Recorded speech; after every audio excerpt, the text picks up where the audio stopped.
കണ്ഠരര് രാജീവരരുടെ അനധികൃത സമ്പാദ്യത്തിന്റെ കണക്കുകൾ കോടതിയിൽ നിരത്തി SIT. തന്ത്രിക്കും ഭാര്യയ്ക്കും സ്വകാര്യ ധനകാര്യ സ്ഥാപനത്തിൽ 2 കോടിയിലധികം രൂപയുടെ നിക്ഷേപമുണ്ട്. തന്ത്രിയും സ്വർണ്ണക്കൊള്ളക്കേസ് മുഖ്യപ്രതി ഉണ്ണികൃഷ്ണൻ പോറ്റിയും തമ്മിലുള്ള ബന്ധം ദൃഢമെന്നും SIT കോടതി അറിയിച്ചു. സ്ത്രീകൾ കയറിയാൽ ശ്രീകോവിൽ വാതിൽ അടയ്ക്കുമെന്ന് പറഞ്ഞ തന്ത്രി ദ്വാരപാലക പാളികളും കട്ടിളപ്പാളികളും ഇളക്കിക്കൊണ്ട് പോയപ്പോൾ എന്തുകൊണ്ട് മൗനം പാലിച്ചെന്നും പ്രോസിക്യൂഷൻ കോടതിയിൽ ചോദിച്ചു. തന്ത്രിയുടെ ജാമ്യാപേക്ഷയിൽ കൊല്ലം വിജിലൻസ് കോടതി 18-ന് വിധി പറയും. ഷമീർ അബ്ദുൾ ചേർന്നു കൊല്ലത്ത് നിന്ന് നമുക്കൊപ്പം. ഷമീർ, ഇന്ന് ഈ കോടതിയിൽ എന്തൊക്കെ കാര്യങ്ങളാണ് പ്രോസിക്യൂഷൻ പറഞ്ഞത്? പ്രതിഭാഗത്തിന്റെ വാദങ്ങൾ എന്തൊക്കെയായിരുന്നു?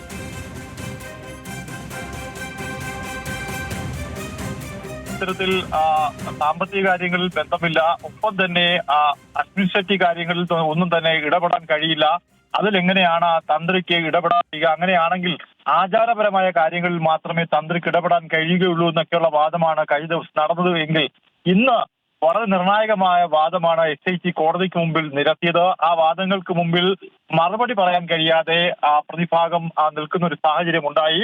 അതിൽ ഏറ്റവും പ്രധാനപ്പെട്ടത് തന്ത്രിയുടെ സാമ്പത്തിക ഇടപാടുകളാണ്. ആദായ നികുതി വകുപ്പിനെ അറിയിക്കാതെ ഈ തന്ത്രിക്ക് സാമ്പത്തിക ഇടപാടുകൾ ഉണ്ട് എന്ന തെളിവ് സഹിതം SIT കോടതിയിൽ നിരത്തി. ഒപ്പം തന്നെ തന്ത്രിയുടെ ഭാര്യയ്ക്കും ബാങ്ക് നിക്ഷേപമുണ്ട്. അതുള്ളത് പത്തനംതിട്ടയിലെ കുന്നത്തുകളത്തിൽ ജ്വല്ലറി ആൻഡ് ഫിനാൻസ് എന്ന സ്ഥാപനമാണ്. അവിടെയാണ് ഈ നിക്ഷേപമുള്ളത്. തന്ത്രിക്ക് 2 കോടിയിലധികം രൂപയുടെ നിക്ഷേപം ഈ ധനകാര്യ സ്ഥാപനത്തിലുണ്ട്. ഒപ്പം തന്നെ 7 ലക്ഷം രൂപ തന്ത്രി കഴിഞ്ഞ വർഷം പണമായി അവിടെ നിന്നും വാങ്ങിച്ചുവെന്നും 7 ലക്ഷം രൂപ തന്ത്രി കഴിഞ്ഞ വർഷം പണമായി വാങ്ങിച്ചുവെന്നും ദേവസ്വം ബോർഡിൽ നിന്ന് വാങ്ങിച്ചുവെന്നും കോടതിക്ക് മുമ്പിൽ പറയുകയും ചെയ്തിട്ടുണ്ട്.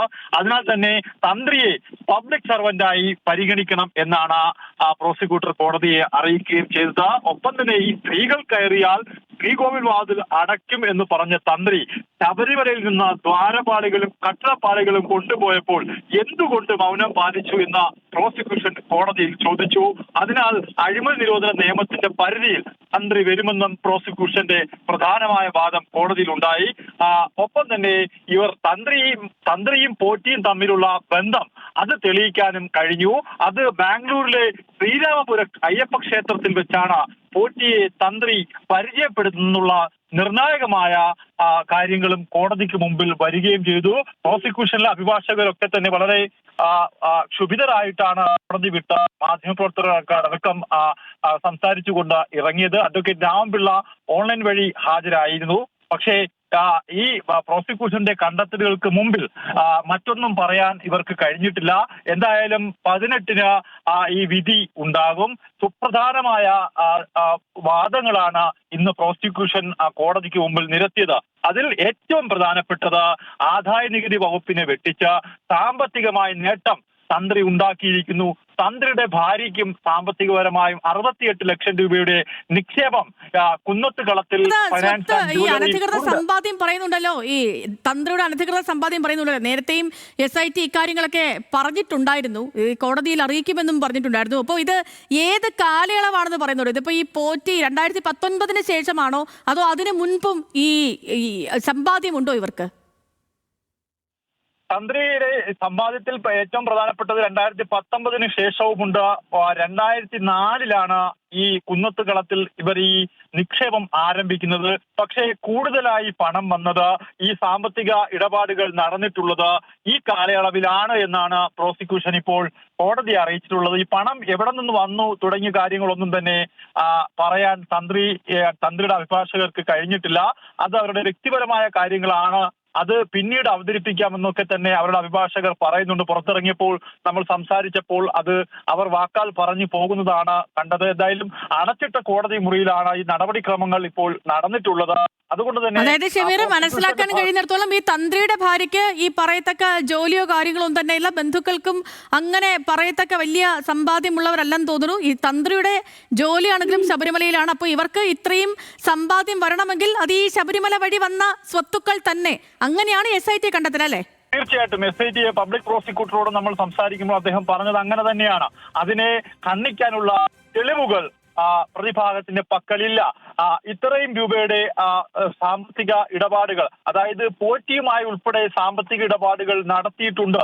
അത് പ്രോസിക്യൂഷൻ, അത് പ്രതിഭാഗം ആവശ്യപ്പെടുകയാണെങ്കിൽ ആ തെളിവും നിരത്താൻ തയ്യാറാണ് എന്നാണ് ഇപ്പോൾ കോടതി കഴിഞ്ഞെത്തിയ പ്രോസിക്യൂട്ടർ പറഞ്ഞത്. എന്തായാലും ജഡ്ജിമെന്റ് വന്നതിന് ശേഷം മാത്രം പ്രതികരിക്കാമെന്നാണ് പ്രതിഭാഗം പറയുന്നത്. അവർക്ക് പറയാനായി ഒന്നും തന്നെ ഇല്ല. ഇന്ന് പ്രധാനമായി നിർണായകമായ വിവരങ്ങളാണ് SIT ഇന്ന് കോടതിക്ക് മുമ്പിൽ ഹാജരാക്കിയിട്ടുള്ളത്. അതിൽ ഏറ്റവും പ്രധാനപ്പെട്ടതാണ് ഈ സാമ്പത്തിക വിവരങ്ങൾ. ഇത് കോടതിക്ക് മുമ്പിൽ ഇവർ മറച്ചു വെക്കുകയായിരുന്നു. അതായത് നാഷണലൈസ്ഡ് ബാങ്ക് അല്ലാത്ത മറ്റൊരു ബാങ്കിൽ ഇത്തരത്തിൽ സ്വകാര്യ ധനകാര്യ സ്ഥാപനത്തിൽ ഈ പണം നിക്ഷേപിച്ചത്. ഈ പറഞ്ഞിരിക്കുന്ന ബാങ്കുകളൊക്കെ ഇപ്പോഴും ഉണ്ടോ? കുന്നത്തുകുളത്തിൽ ഫിനാൻസ് ഇപ്പോഴും പത്തനംതിട്ടയിൽ ഉള്ളതാണ്. അതിപ്പോഴും അവിടെ പ്രവർത്തിക്കുന്നതാണ് എന്നാണ് പ്രോസിക്യൂഷൻ പറഞ്ഞത്. ആ ബാങ്കിലുള്ള വിവരങ്ങളും രേഖകളും ഒക്കെ തന്നെ ഇന്ന് കോടതിക്ക് മുമ്പിൽ എത്തുകയും ചെയ്തു. അത് കോടതി പരിശോധിച്ചിട്ടുണ്ട്. അത് പ്രധാനമായ തെളിവാണ്, പ്രധാനമായ വാദമാണ് ഈ പണമിടപാട്. അതുകൊണ്ട് തന്നെ ഈ പണമിടപാടിൽ തന്ത്രി മറുപടി പറയേണ്ടി വരും. അതിൽ മറുപടി പറയാൻ അവർക്ക് കഴിയില്ല. ആ സാഹചര്യത്തിലാണ് ഒരു അഭിഭാഷകർ ക്ഷുഭിതരായിക്കൊണ്ട് കോടതി മുറിയിൽ നിന്നും വിട്ടുപോയിട്ടുള്ളത്. മാധ്യമപ്രവർത്തകരോട് സാധാരണഗതിയിൽ സംസാരിക്കാറുള്ളതും വിവരങ്ങൾ പറയാറുമുള്ളതാണ്. പക്ഷേ ഇന്ന് അവർ വളരെ ക്ഷുഭിതരായിക്കൊണ്ടാണ് കോടതി, തന്ത്രിയും കുടുംബവും കോടീശ്വരരാണ് എന്നാണ് പ്രോസിക്യൂഷന്റെ വാദം എന്ന് പറഞ്ഞുകൊണ്ടാണ് അവർ കോടതി വിട്ടിറങ്ങി പോയിട്ടുള്ളത്. എന്തായാലും ഈ കോടികളുടെ കണക്ക്, ഭാര്യയുടെ പേരുടെ ലക്ഷങ്ങളുടെ ഡെപ്പോസിറ്റ്, ഇതൊക്കെ തന്നെ എങ്ങനെ തന്ത്രിക്കുണ്ടായി? അതൊരു പ്രധാനപ്പെട്ട ചോദ്യമായി ഇപ്പോഴും നിലനിൽക്കുന്നു. ആ ചോദ്യത്തിന് മുന്നിൽ മറുപടിയില്ലാണ് തന്ത്രിയുടെ അഭിഭാഷകർ കടന്നുപോയത്.